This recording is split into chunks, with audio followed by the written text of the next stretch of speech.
Hello, you're listening to and watching The Leong Form. I'm Stanley with my brother Hosean, and this podcast is where both of us try to explore the big cultural shifts happening in the world, and we talk to different experts. We invite guests every episode to come in on the show to help us make sense of things that are happening around us. Yep, things are changing so fast that sometimes I get confused when I'm reading the news or I'm trying to find out online what's going on. Social media platforms have changed since the time of MySpace and Friendster, ICQ, etc. remember ICQ too? Yeah, the modem, the dial-up. Then cannot disconnected while you're playing a game halfway. So irritating. But you used to be the big three. Yeah, well, I was more like the big one. I mean, it's radio, right? I mean, the big three, you're talking about TV, radio, as well as print. So back in our world, back then, it was just the big three. But, now things have radically changed, right? Absolutely. And so speaking of radically changing things, we have two very special guests with us, and we're so excited to be able to meet them and speak with them and learn from them. Full-time content creators. We're happy to have Smxne and Denise. Hello. Hello, ladies. Oh my Welcome to the goodness. Leong Form. Wait, you both did that so flawlessly. I know, that first take. introduction. No, we got script. See, we got script in front of Now us. we pretend we are flawless, but Yeah. she's the makeup. Mine's naturally flawed. Okay, so let's just find out a little bit more about yourselves for our viewers and our people who are listening in as well, because the media landscape, like we said, has changed so much and there's so many different platforms. So Smxne, what do you do?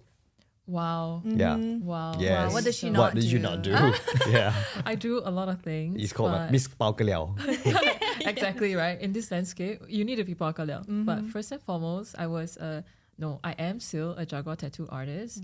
So I use Jagua ink to adorn on people's skin. So Jagua ink is a natural pigment that stains the skin a beautiful tattoo blue for 2 can we weeks. look at it? Show mirror blood. Show camera. That's a blue rose. Yeah, Okay, so exactly. you but it's not permanent.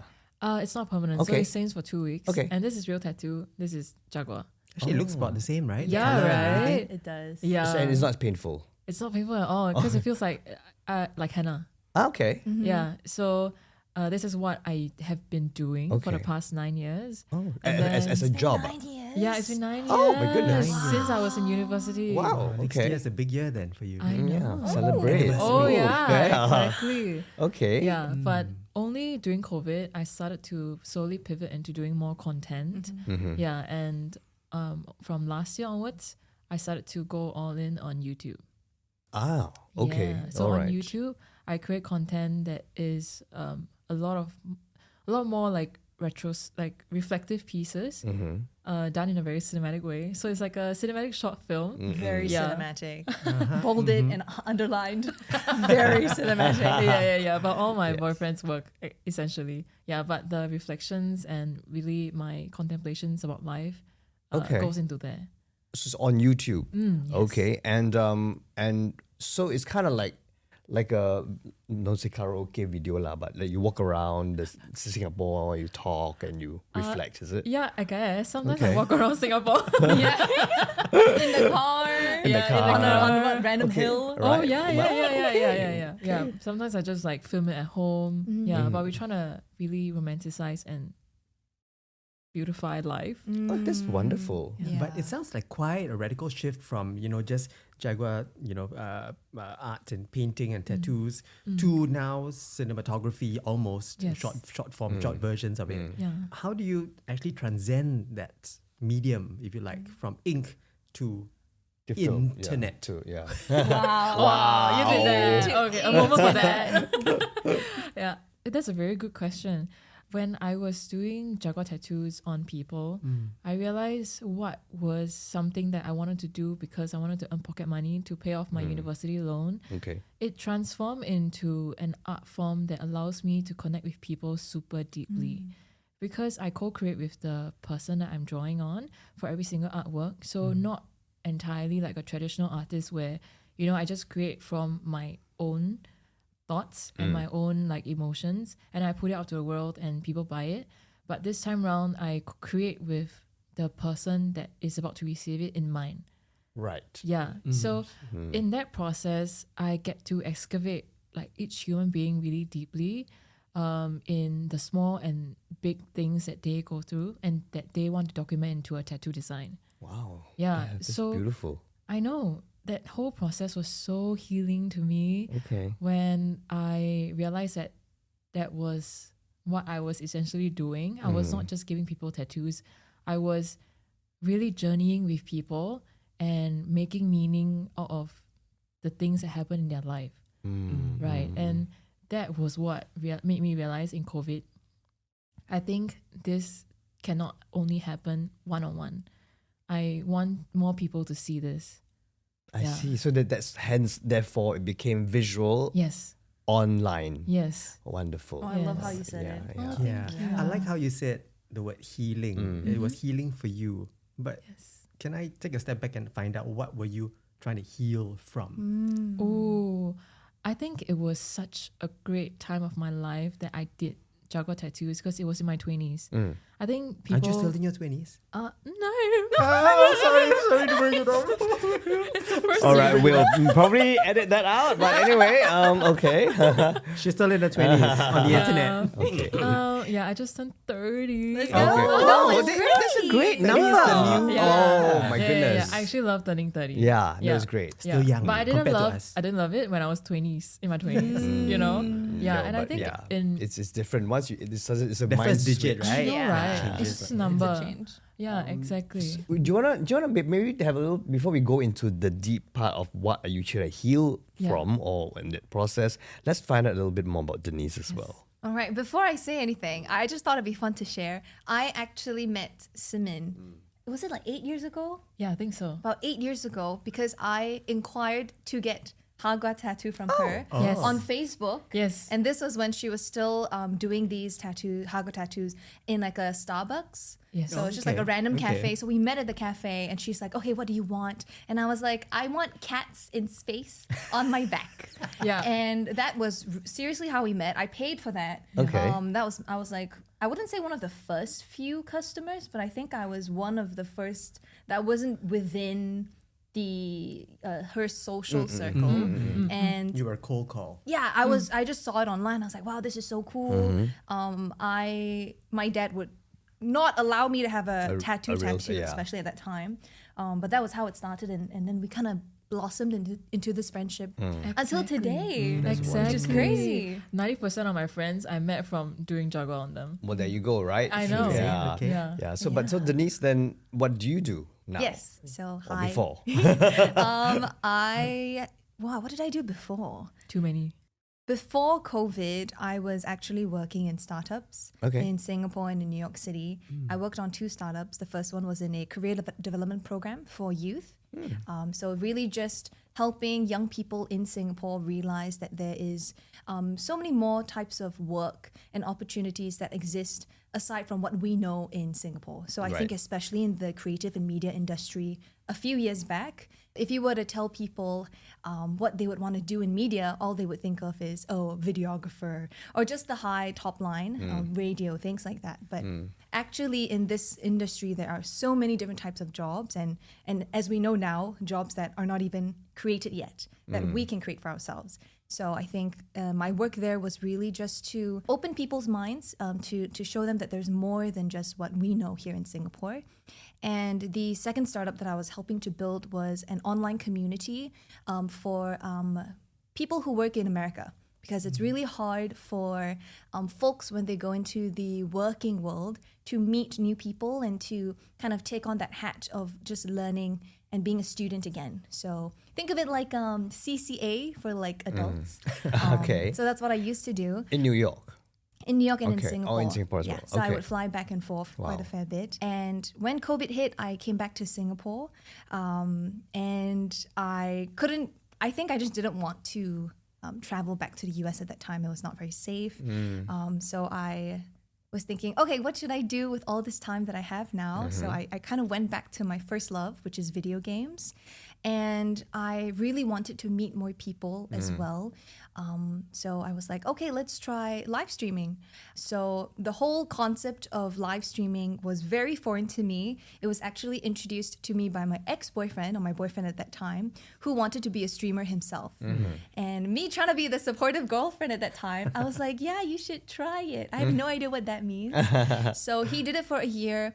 It didn't really work out for him for various reasons, for school and everything as well. But I saw a lot of interesting opportunities there. So I decided to try it. And it's been 5 years since then. Wow. Somehow it's become my full-time career, and we're still live streaming. So Well, that's She's great. feeling it. I know, right? Yeah. Also, thank you both for your backgrounds and letting us know what you've been going through and what you've done. But coming back to you, Simin, because healing is a very big word. A lot of people use it nowadays. Yeah. And there is a doctor that says that a lot of things that happen to us now, the way we behave, the way we react to people in society, is because of some trauma that we went through. Okay, whatever it is. Therefore, it manifests when you get older. And that's how you react to people and you react to your friends, family, whatever. If you don't mind talking about it, what are you healing from? What have you healed from? Or healed from? Yeah. Wow, I've healed from so many Okay. things. Because I think I started Henndrawn when I was 21. Henndrawn is my Jagua tattoo business when I was 21. And it really saw me go through my 20s. I think from 21 till when you're 29 is like, wow, like you'll go through so many changes in Yes. your life, and also in your psyche, in who you are, in yourself, your Discovery. concept. Yes, exactly. And when I started Henndrawn, I didn't dare to call myself an artist because I was suffering from so much imposter syndrome because I was not educated in the arts. Yeah, I did not have an arts degree. So you didn't come up from NAFA or Yeah. NASL. I completely feel you. Oh my god, really? You also didn't? I never went through school. I flunked. Oh. Never did acting school. Never did anything. He did engineering and French. French. Exactly. So, hello, imposter, right? I mean, Yeah. all these years. I mean, so all this will come out in my brand new show, Hosanna. By the way, Love it. but yeah, so I understand where you're coming from, Yeah. and it's a very, how do I put it? Like, your self-esteem gets so wrecked a lot of times. Yes. Okay. Yes. And I feel Beautiful. like even if you are good enough, but it's your self-concept and your low self-esteem, it blocks you from seeing a lot of things that are true and are real. Yeah. You know? Yeah. Because you just choose to believe like, oh, my entire belief that I am not good enough is real. And Yeah. that lens I carry forward to the many, many years of doing it. Even though I'm doing it full time, I still didn't dare to call myself an artist.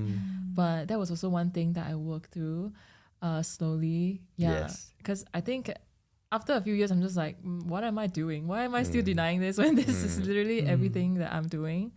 Yeah. And because I'm doing my art form with coming into contact with a lot of people, I think that really helps me also when I hear from the different perspectives of people from all walks of life. And I realize my struggles are not unique to myself. Yeah, that's so beautiful. I feel like probably it's something that you guys experience too as hosts when you meet so many people and then you realize, oh, maybe something that I've been struggling with, it's not as alien as... Yeah. Yeah. Yeah, you do realize that we are actually not alone Yeah. in our own struggles, right? Yes. And back to Denise's comment about community, right? And now that you are doing YouTube, there's also another way of expressing your reflections to everyone, and how everyone can then identify. Yeah, actually, I also feel the same way. So thank you for bringing that up. Yeah, Thank exactly. you. Yeah, but the fact that you talk about healing and there seems to be therapy in what you do, feel like you're doing. Denise, no different as well, because I read a little bit in your introduction that you have a heart for not just empowering communities and collaboration, learning, growing. You also are trying to be mentor to those who are, say, coming on board to make sense of this live streaming world that you're in, or gaming as well. Yeah, so tell us more about your heart for community, your heart to give back, your heart to inspire. I think it's something that I've always had since I was younger. You know how people would ask you like, oh, what do you want to do? And when you grow up, and I realized that I just wanted to help people. I didn't know to like what capacity or how that would look like, volunteering work or like healthcare. But my heart naturally leaned more towards arts and to media. So I think coming back to it, I've always just been looking for opportunities to find ways to help people. And I think that was was really cemented during the COVID period when I started live streaming. So the little fun fact about me is that I actually went full-time only after 4 months into live streaming. And it was at the peak of COVID. And I started to do these music streams on Twitch. I sing for fun. Hopefully I'll put music out one day, but not yet.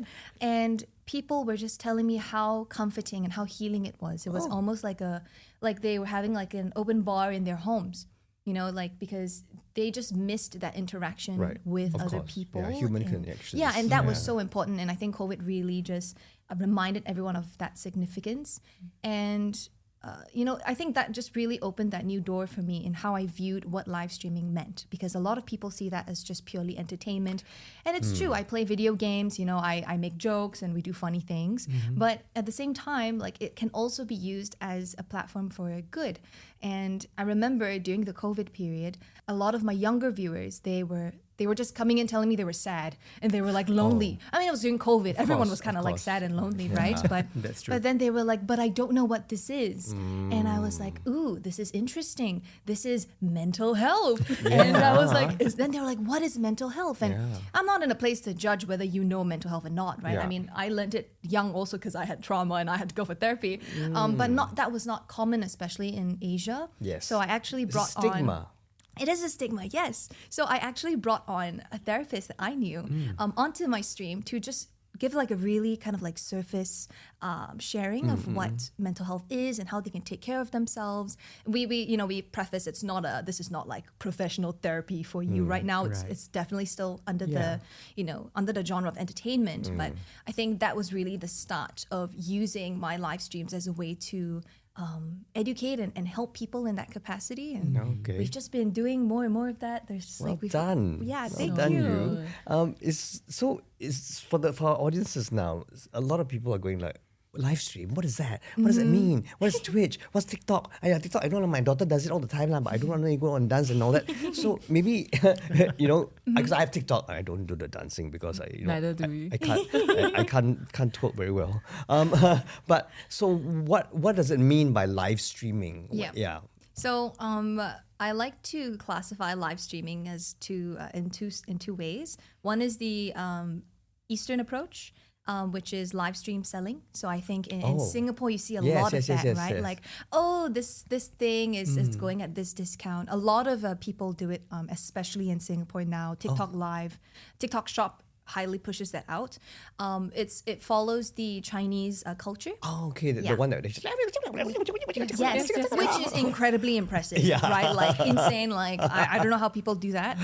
So usually in Singapore, when I tell people I'm a live streamer, they're like, "Oh, what do you sell?" And I'm like, "I sell kindness and that's a great, that's great." So I have tried live stream selling a couple of times. I probably will as I continue on in this journey, but that's actually not what I primarily do. Yeah. The other side of live streaming follows more of the Western culture, and that's where Twitch really comes in.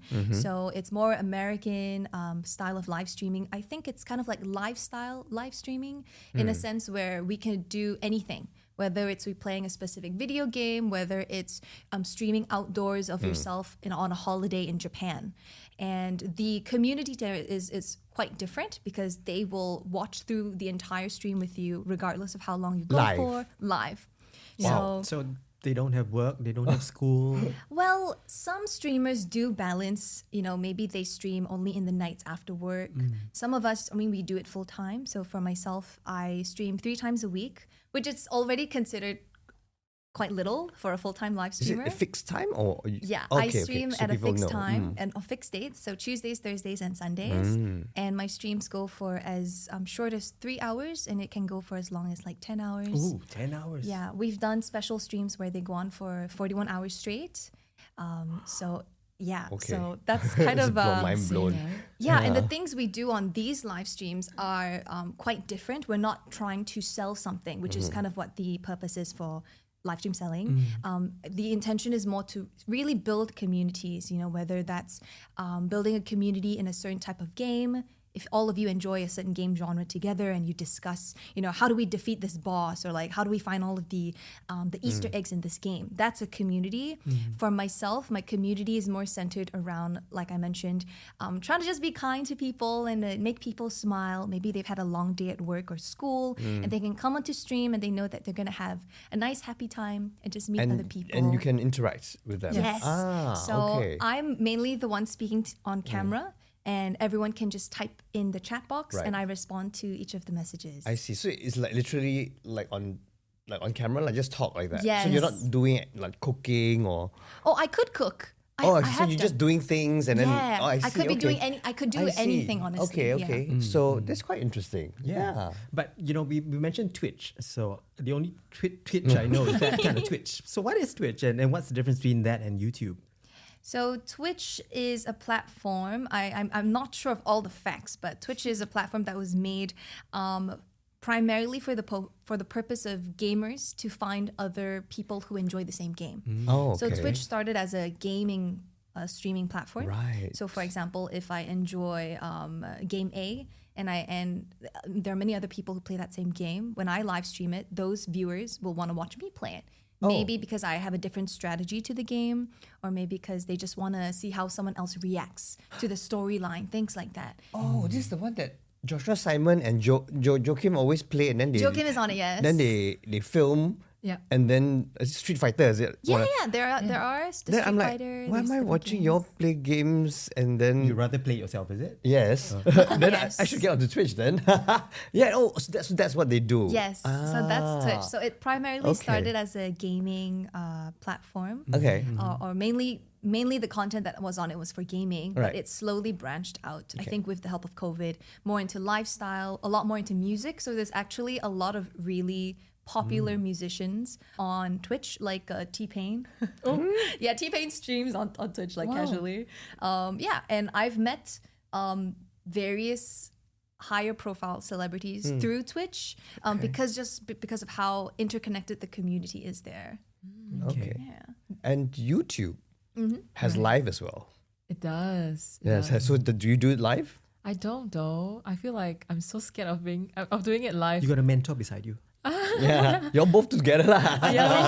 She's been on my streams. Okay. I have. And I Alright. wanted to add on to her community Mm. because I think maybe people when they hear community, they're like, oh, okay, how attached or how connected can you be to the streamer, especially when on streams where she brings on a therapist. So when I was on her stream, the quality of questions that her viewers are asking, I was like, wow, like they are really, really as if like a friend is at a table with you. I see. We're having a conversation, just that you can't hear their voice. It comes out in text. Okay. And anonymous as well, so people can. Yeah, they do have like usernames. They Right, don't yeah have lah. to like be like Hosean Leong has like asked this question. Like they can choose to reveal as much as they Okay. want to. Yeah. And then and so the age ranges are the demographics of your listeners, viewers. 20s and under. For Oh. me, it's Suspecting. actually I would say it's 20s to 40s. Okay. Oh. Yeah. Oh, same. Yeah. So Yours as well. yeah. Okay. So same Yeah. target audience, both of you. Yeah, think so. it varies on. For me, it varies on different platforms that I'm on. But I think for live streaming, I would say that it's about 20s to 40s. I have kind of a reach in Singapore, Philippines, Indonesia, Malaysia, and the United States. I would say, but it really varies, like on a day-to-day stream okay. basis. Because for us, for live streaming, it's whoever tunes in at that point of time. Right, of Right. course. As compared to like YouTube videos where you post it up and anyone could watch it anytime, again and again. So it reaches very different audiences. Right. So for the live streaming bit though, is that going to be archived? Can people still go back, say, the day after you've live streamed it to watch it? Yes. So you could still watch it. I think the platform is making some adjustments. But we do save all of our previous streams and then you could rewatch them.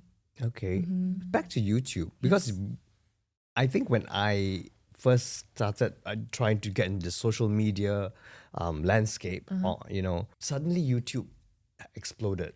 Suddenly, Yeah. right? Yeah. And then suddenly there were all these YouTubers, as we used to call, how does that work though? Because how do you suddenly become a YouTuber? what? Yeah, how does someone go? Yeah, I like this one. Then suddenly become like famous. Yeah. Yeah. How does one start? How does one start? Yeah. You start with the numbers of fans and followers first, or you have good content and people naturally gravitate to that. I would say being a YouTuber is kind of like any other job, right? Like you feel like you are doing this full time, then you can just call yourself a YouTuber. But I think a lot of people put a lot of emphasis on metrics still. Maybe like you will feel like a proper YouTuber if you have 100K subscribers. Yeah. Yeah. Or if you can earn a decent living of it every single month. Yeah. Right. Or yeah, I don't know. Actually, Okay. to me, it's more like a mindset.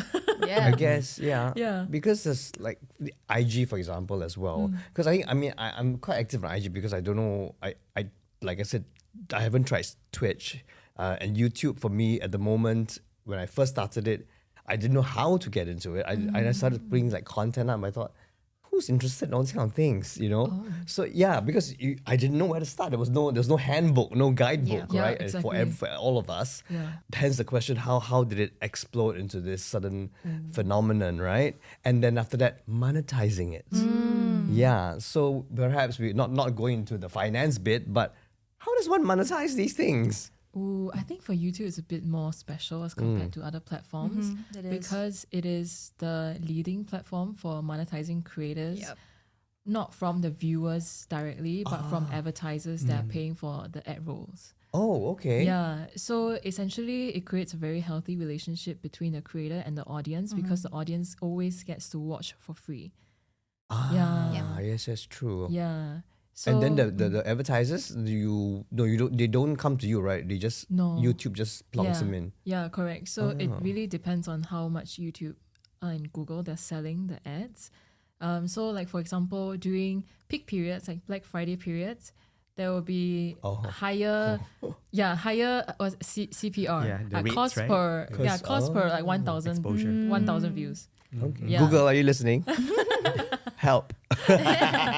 Yeah, but I think monetization, Right. like how much you get per 1,000 views, it really is still a mystery to all of us creators because it really depends on the number of subscribers that you have, the number of videos, how long is your video, what is the niche of your video. So, for example, finance videos actually earn a lot more per 1 minute. Yeah.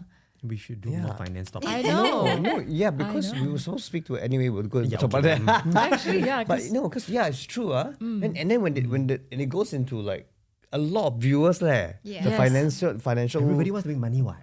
Exactly. It's Exactly. true. Yeah. Okay, so you're doing okay with YouTube. So for now, I feel like my AdSense doesn't really pay. If I live in Singapore, I cannot Yeah. earn purely off it. Yeah. Yeah, but the main thing Yeah. that YouTube creators earn, the main way that YouTube creators earn is from brand deals. Right. Yeah, so just like how on Instagram or like on TikTok, people brands can sponsor a video, they can do the same for YouTube. Yeah, but it's just Okay. that because now I feel like because long form content, there is data that shows that people actually pay more. They're more willing to pay for long form content, and they're not willing to pay for short form content. Yeah, But I thought people's attention Attention spans span. exactly. But most of our attention span is on short form. yeah. Yeah, so I think there is that gap there for people who can really study YouTube and to like kind of make it and break out of the algorithm in that sense, where they can manage to scale their numbers. And in YouTube, the amount that you can earn from a single video, it's unlimited. Like Yeah. it's exponential. Yes. I was Yeah. gonna say exponential. Really Yeah. exponential because like I feel like on Instagram or like on TikTok sometimes there's still a little bit of a cap. Yeah, because the algorithm really severely limits the way that you grow. Yeah, but for YouTube it's really like exponential. You can have creators earning millions off just one 5-minute video. Yeah. My And goodness. there's a limit as to how much brands are willing to pay for short form content. So no matter how good you might be, no matter how many followers you might have, at least in the Singapore landscape, brands are only willing to pay this amount. So once you hit that ceiling, then you would ask yourself, okay, what's next? How do you earn more money than that? And Wow. YouTube has proven to be the most stable kind of a platform out of all the social media platforms in terms of creators earning money. Yeah. see. It's because short form content, they have that longevity issue. Right. Because like once the content piece is not fresh anymore, the algorithm just doesn't really push it out. Yeah, that's why there's a cap. But for YouTube, it's like it's forever. Yeah. Oh. Yeah, that's because so you can rank for interesting. search, and sometimes like even if a video doesn't do well, but maybe in like A 4 few years, years. a few years later, something happens in the world, and that theme Video becomes relevant surfaces. again. yes, the video becomes extremely relevant. It can just shoot up. And it can earn you money again. Yeah. I mean, have you seen that happen? Both of you, so something that you've done, a project, a film that's been there for a few years, and then suddenly, something happened in the world, and then you're getting eyeballs again. Unfortunately, I'm too new into YouTube to say that. Yes, Okay, we'll I talk in have. 10 years time. And Twitch, though, I mean, Twitch is interesting because I think I'm going to try and come on board. I mean, why not, right? I'm in this time of my life where there's nothing to lose, right? I'm already on TikTok and I got thousands of likes, just me filming myself on a bus, Love Wow. singing the wheels on the bus go round round and and round. And I'm like, seriously, guys? You like these things? So, I mean, I'm not judging anyone for whatever, but it confused me. But why are people watching this? So, for streaming, live streaming, they stream themselves sleeping it. Yeah. and things like you do. No. Oh, I okay. don't personally. No, But you did. Like, I mean, for your special streams. I remember I hopped on one and she's like taking a nap. yeah, but no, her husband is playing a game. someone else came on. I don't sleep, and the camera is Okay, pointed at me. But Voyeuristic though, right? The whole The idea, like- whole voyeuristic thing, is that why as well? People like the kind of I've been doing this for so long, and I still have no idea why people watch my streams. for that matter. Yeah, like I genuinely don't. And I do ask my viewers once in a while, I'm like, why do you watch my streams? Like, why don't you want to just play the games yourself? Yeah. Right? But it's really that aspect of community that people like. So I'll give you an example. So when you have streamers who maybe they're sleeping on stream because they're doing like 51-hour streams, for example, they have to sleep, right? People actually like the element of being able to chat with one another while they're sleeping. Oh, okay. So then there's that So community. it's like open platform for people, things happening. So things are Okay, still okay, happening, okay, okay. and they could come up with their little inside jokes, for example, while that's happening, and maybe they'll surface it back up to the streamer when they wake up, and they're like, "Hey, chat, how we doing?" And chat's like, "Oh yeah, this happened while you were asleep," for example. So I think that element is really exciting to a lot of people, and it's very, very different. It's the most interactive platform. As compared to all the other social media platforms out there. If Okay. I were to fart right now, we could cut it out. Right? Exactly. But if I were to fart on stream, all I could say is, "Excuse me," and chat says, "Girls don't fart," as a joke, for example. So, that makes kind of makes a lot of space for authenticity. Okay. And for I us to be see. very real with each other. And I think that's really the value that people like of live streaming. Okay. So I do agree. I think there are streamers who do very questionable things on stream, but I mean, to each their own, right? And Yeah, I I mean, think not our place to really say much exactly. about that. But I think when you strip all of that down into like why people enjoy it, I think it's really just that And it's level the of interaction. ranting. Sometimes I go like, they go on live or they just film themselves ranting about life, about experiences and all that. Then I'm like, because last time it was the forum page we used to write in. That forum page, Have you ever written it before? No. I think I have, You? But I can't remember that's public. As a concerned citizen, dear minister. Oh, wow. Last time those are, but now it's like Now it's in the form of video, and now right? it's anything and everything. Yeah. So Yeah. there's no filter, sort of. But so I sometimes get a lot of not a lot lah, but I get sometimes hate's a big word. But do you know what I mean? The comments that are not nice. That how do you deal with it? Right? Wow. Yeah, because I tell myself it doesn't affect me, but it does. But it does. Yeah. Yeah, it does. I think there's a very real human in you that like feels affected by this. Because for me, at least, it was me really self-checking. Like, what they're saying? right? Is it right? Yeah. Yeah. Is it true? Am I really like that? Like, do I need to be better? But then after a while, I realized like, oh, okay, I'm putting out really my honest intention is to be good and to be wholesome and to make people feel more hopeful in the world. If they see a problem with that, then I need to also recognize that it's their projection. Yeah. Yeah. Yeah. And for me, I get hate messages in real time. Yeah, well, Yeah, because because live we was- live stream, yeah. right? So if someone doesn't like something about you and they just kind of type it, you go through different days. You know how some days you get affected by Of comments course. more than other days? So some days I'm like, oh, they said something bad about me. I'm like, it's okay. And I just kind of like move on from it. Some days it really gets me and I'll just be so honest with my viewers and be like, chat, what that person said made me kind of sad, you know, like, and I think again, it kind of boils back down to just being very authentic and, you know, just, I'm not trying to pretend to be someone else when these messages come through, but just really showing everyone how I were to get through it normally. And I think that helps people as well. I also try to tell my viewers, like, don't take anything you see online personally. So if someone says you're pretty, take someone saying like, oh, you're beautiful the same way you take it as you're ugly, you know. So if you don't value any comment at all, you're not going to get as affected by the hate comments. Right. So that's good advice. That's good advice. That's good advice for everyone because a lot of us have social media presence, right? Yeah. So regardless of whether you're a public figure or just a personal account, you're still going to get comments. yeah, my husband used to be very affected by some of the comments that I would get. And he'd be like, why did they say that about you? And I'm like, it's okay. Like, if you don't let it affect you, like, it doesn't matter. And so a lot of I have to tell a lot of my family, like, you know, like, we make content. Yeah. Our platform does a lot of good things, Yeah. but that comes with, you know, The other some side. hateful messages. Yes. So don't think too much into it. Don't worry about, you know, whether your daughter is like going to spiral into like a hole Yeah, because I'm yeah. okay because I am very aware of the value that I'm putting out there into the world. And so you shouldn't worry about what they say too. But it's important for the younger Yeah. people who get affected, hence the mental Yeah. health issues that come about with these comments from sometimes anonymous people or people just out to get you for whatever reason, jealousy, envy. So it's good to be able to somehow handle it on your own. Yeah. You must be sponsored by Under Armour or something. Oh, wow. Why? Because the only way is through.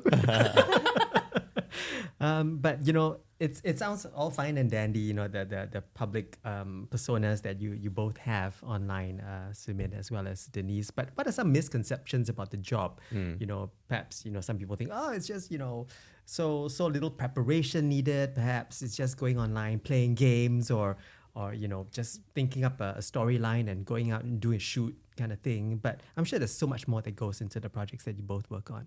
Yeah, Denise? I think a lot of misconceptions about live streaming is that you just kind of go live, right? And you just stream and you don't really have to put Prepare. effort into it. Yes. Wow. I agree that sometimes, for example, just yesterday, I just went on to stream with my husband and we just played a video game and it was like super chill and we just had a good time. It was a great game, And Did you win?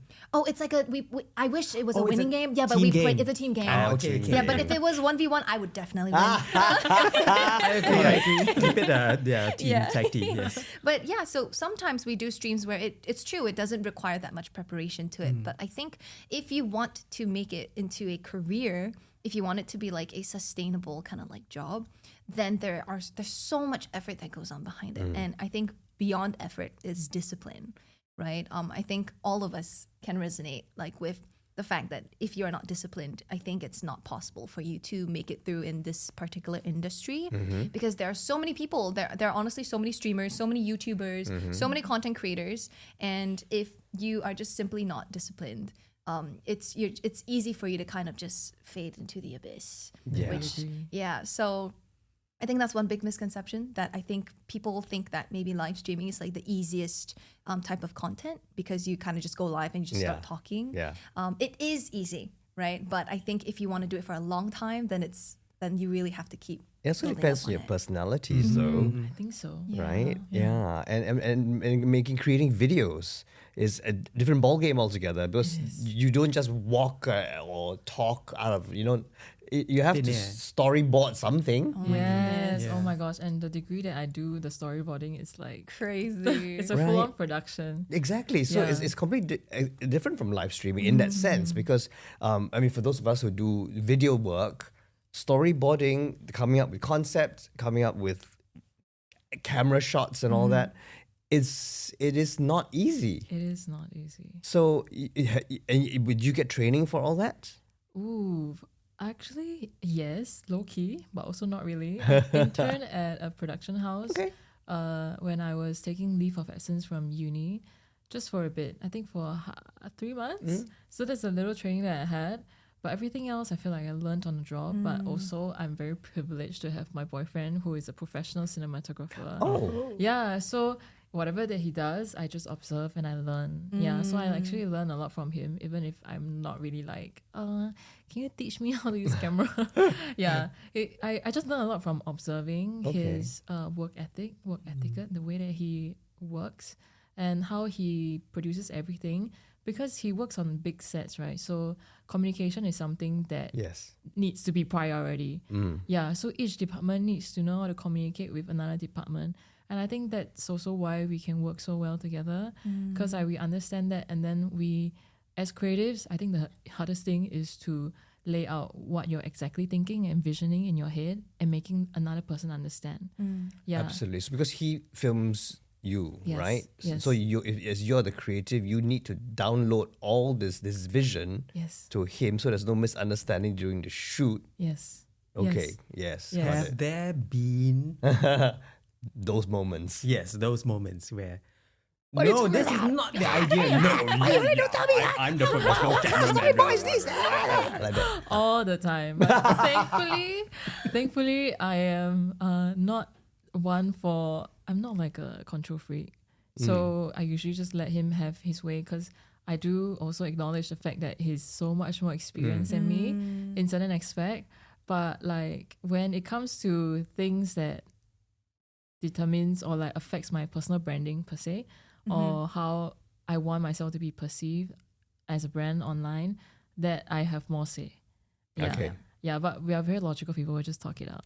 But obviously, we'll be like, why? Why cannot? Yeah. Yeah, when the why cannot. Yes. Yeah, why you change Because I that remember shot? when I was given the chance to direct a TV sitcom.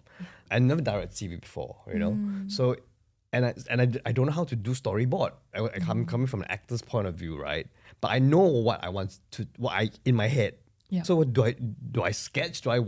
So you know, I think I don't know if you do it, but how do you tell him what you want? Because I tell my AD, I go, okay, so for this shot, I want the close up. I have no idea, you know, like then you know, this is called what? Oh, zoom, zoom. Pan is not a frying pan. Exactly, yeah, exactly. So She did pan left. Okay, so that is it. How do you storyboard then? Just for curious for my own creative side. Thankfully, because I'm an artist, I draw. See? Yes. See? You draw on his Yes. skin. Yeah, no, this no, is the storyboard. No, That'd but- be epic though. Yeah. Wow. But sometimes, because I don't have that cinematographer lens, Yeah. I realize my drawings and also maybe my vision is capped to what I've consumed. So I just take references from Yes. existing movies, movie stills, shows, stills, and then I just like put it in the storyboard for him. Yeah. If I find that, this really represents what I'm thinking of. And then he'll take it and fly with it. Yeah. We'll have a conversation now, obviously. Because after he comes out with a short list, usually I'm like, what am I looking at? Then we'll have another conversation again to realign. Right. Okay. Yeah. Cool. So, while as much as the spotlight is on both of you, Denise and Sumin, you both mentioned, you know, your boyfriend's involved, your husband's involved, you know, playing, shooting, that sort of thing. Shooting in both sense. Yeah. Yeah, true. So, you know, tell us more about their involvement, you know, how you've managed to rope them in, whether, And, you know, I mean, almost with a strangle or you know, he's a cinematographer, right? Then your husband, full-time play game with you? gamer. Full-time gamer. So context is that my husband was actually in tech consulting, and he in his whole life he thought he wanted to work in the Big Four in consulting, which I know nothing about because I'm not in consulting. Right. And then he realized that there is not that much meaning, I think, in what he was doing specifically. Yeah. And at that time, I was streaming for, I think, 3 years. We were doing pretty good. And I was like, hey, why not join me in my company and, build this together with me? And so that's what he did. He quit his job, which was a really big step for the both of us. And he is now working with me full time. He helps to manage the operations and my team. So I have a team of 4 full-time staff and about like 8 freelance around the world. So he helps to manage that.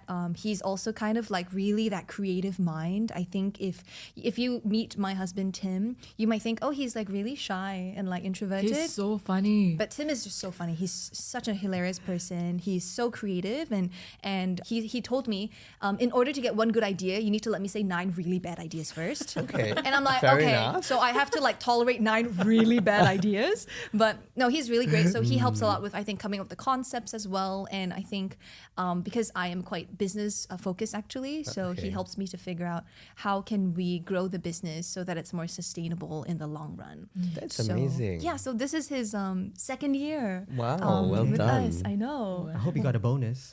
Well, in various ways. The bonus is Denise herself. Yes, I am the gift. The biggest one.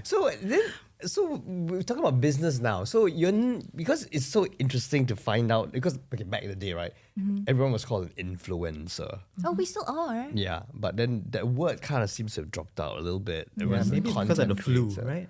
But but then there was there some government thing that said these influencers are not paying taxes, etc., etc. There was a big hoo-ha about it because with your income comes, then you don't declare what, right? Because your hey, this is peel fresh orange, and then they give you money, then you put in your bank, then that's it. So is there a control element now that oversees this industry? I think it's gonna get more controlled, to be honest, with more people becoming influencers and like content creators. I don't know the facts of it, so I'm not gonna like say the facts. But like for us, like we're registered as like because you're a private company. limited. Yes. Yeah. So that kind of helps us with like sorting out like what are our finances and taxes and all that sort of stuff. The reason why this is important is because when I first started live streaming, I was 1 year in. My income got leaked on the internet. Right. Yeah, I remember that. Oh my Yeah, gosh. I was literally doing my hair, and my husband messaged me, and he's like, "Don't panic, but your income is on the internet." But how did that? It was a massive leak that happened on Twitch. Someone hacked into Twitch and released everyone's documentation of how much they earned only on Twitch. And someone in Singapore, a journalist, I guess. On hindsight, they were very fast. Good for them. But they collated the top 10 most earning streamers in Singapore.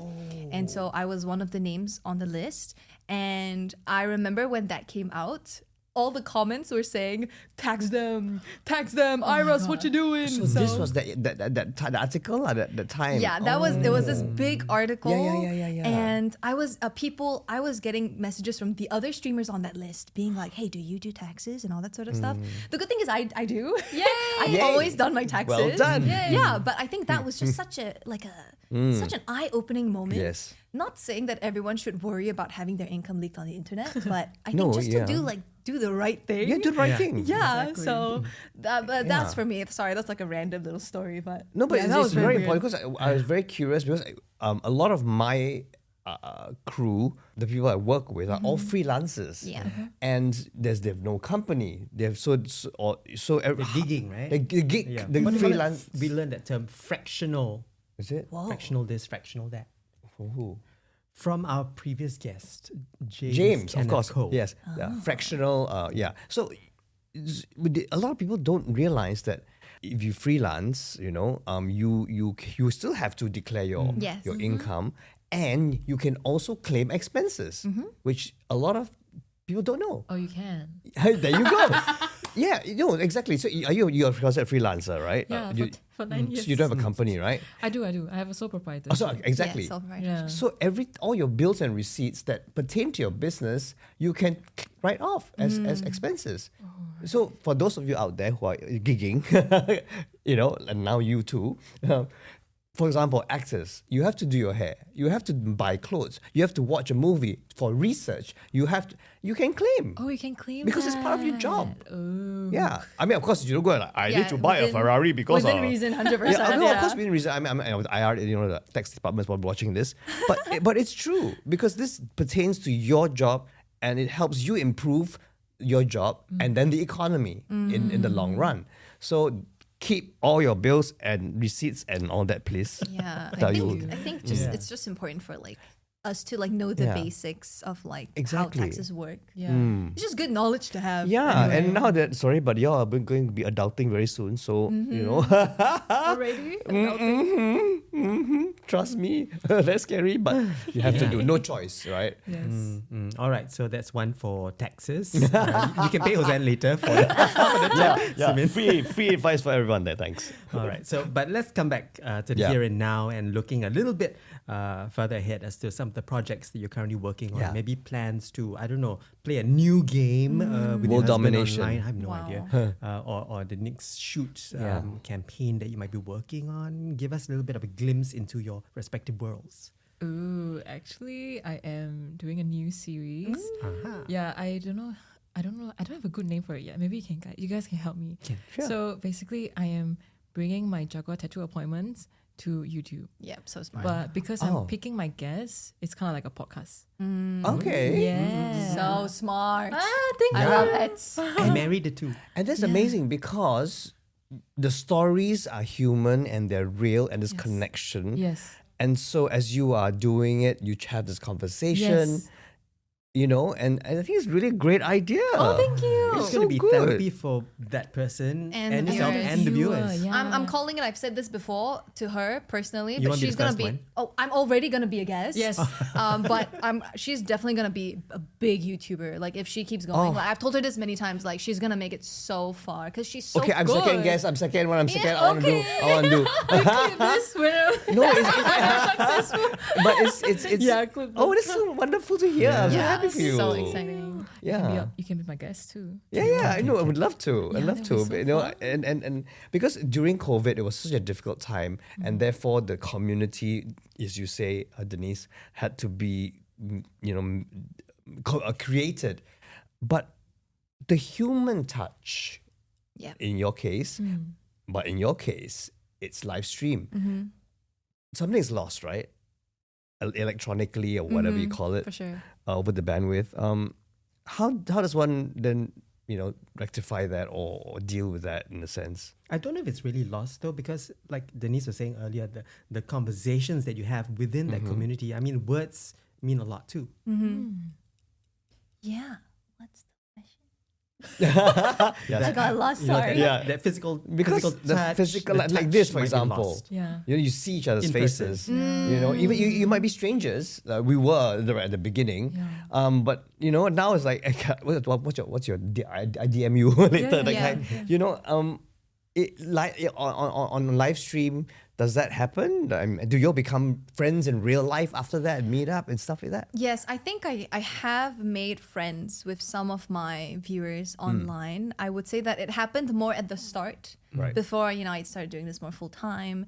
But I definitely agree with you. I think in person is definitely something special, which is interesting because that kind of segues into what I'm actually working on in the next couple of years, which is to build more in-person events for good. people. Yeah, starting in Singapore and then hopefully branching out to the rest of the world. Okay.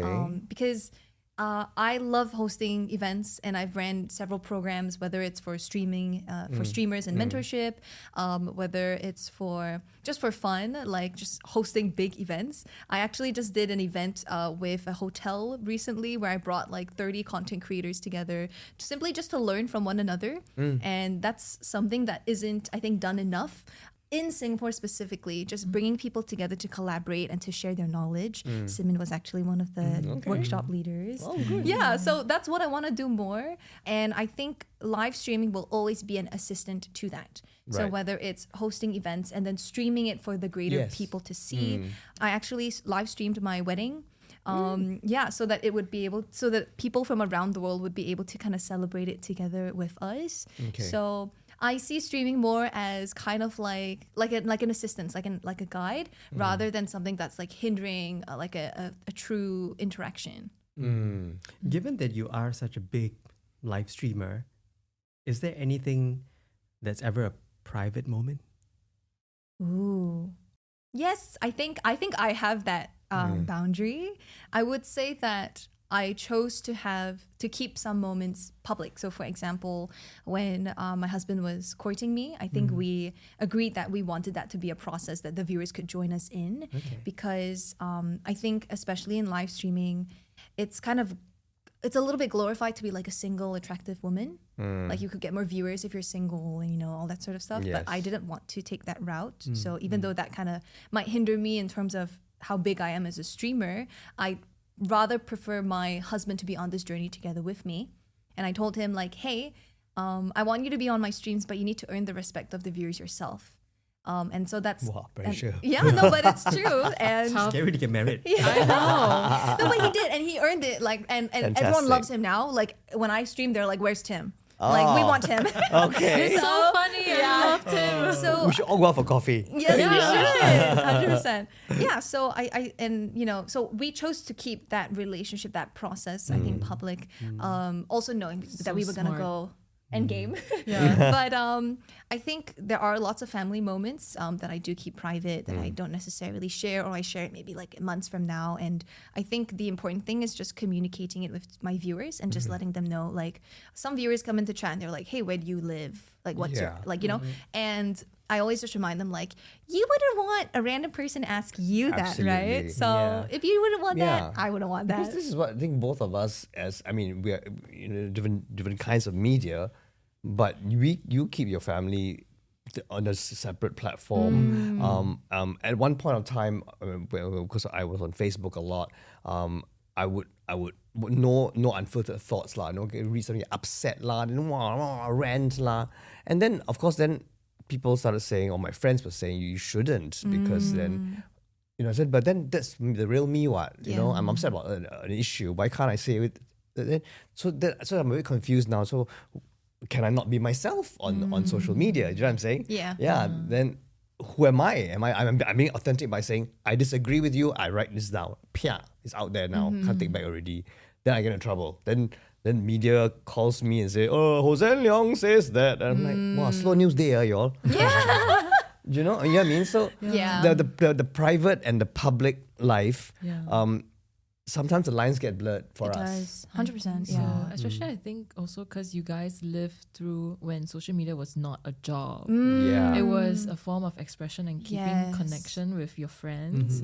So you have to transition from just airing out your thoughts to now curating a personal brand Yep. on your platform. Yes. Yep. Yeah. And I find that a little bit difficult because I've like I think I guess my brand is just me lah, the face like that, right?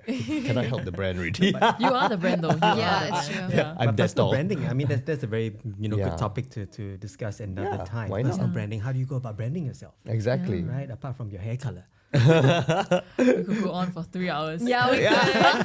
I was telling her when we found out we're gonna be guests on this podcast, and they were like, "Oh, it's gonna be for an hour." I'm like, "An hour? We could go on for 4 hours if we wanted to." Honestly, Y'all book already. Can we book 4 hours, right? The studio? No.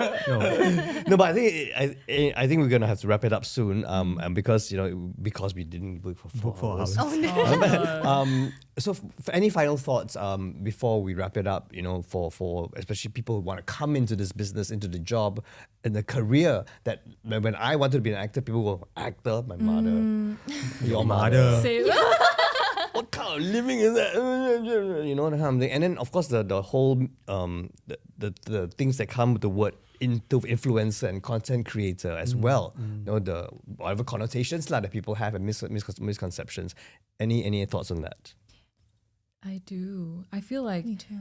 in the same vein of why you decided to be an actor, even though everyone else around you were disapproving of it, I think we have to also search for that inside of us when we decide that we want to be a content creator, a YouTuber, a Twitch streamer, or anything in particular. You gotta know that this is your why and you have a very strong reason for it. Because it's gonna be that North Star that guides you and will also prevent you from spiraling when you have hate comments, because you know your Yes. greater purpose. Oh my goodness, yeah. Yeah, like your ultimate why. So you just keep like focusing on that. And another part, I mean, we're both like business girlies, I feel. In this very competitive world, it's definitely possible for anyone to still come into the space. Yep. There is still so much space for everyone, But I will also urge people to also think a bit deeper. This is not something that you do for fun. You also gotta strategize a little bit, you know? Think of how you want to make this sustainable. Yeah. Exactly. Okay. Yeah. Denise? I mean, I think the new media landscape is so fascinating because you could do anything. I think you wouldn't be able to say that just a few years ago, right? Like you wouldn't be able to say, hey, I want to pick up a phone and share about something and that gaining traction and you building followers and community from that. But now is a time where you could do that. So what do you want to do with that ability, Right. What do you want to put out there to the world? I think very similar to finding a North Star, figuring out like who you want to be, the values you want to give to people. I think there's a lot of not so great things on the internet. I think if you've got something good and you want to share that, you know, we could always use more nice things out there online. And the last bit is just like, why not? Like, if you want to try it, there is no harm in trying it and then maybe realizing you're not so interested, you don't want to do it. At least you tried it.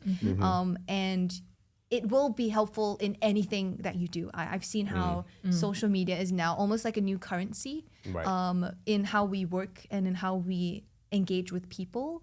So why not just try it? Yeah. Absolutely. And that's one of my mottos as well. Good things must always share. Yes. Right? Okay. So on that note, how can people contact you online? Where can they go? Your platform at Simin. Oh wow, mine is so hard to pronounce, but it's Smxne.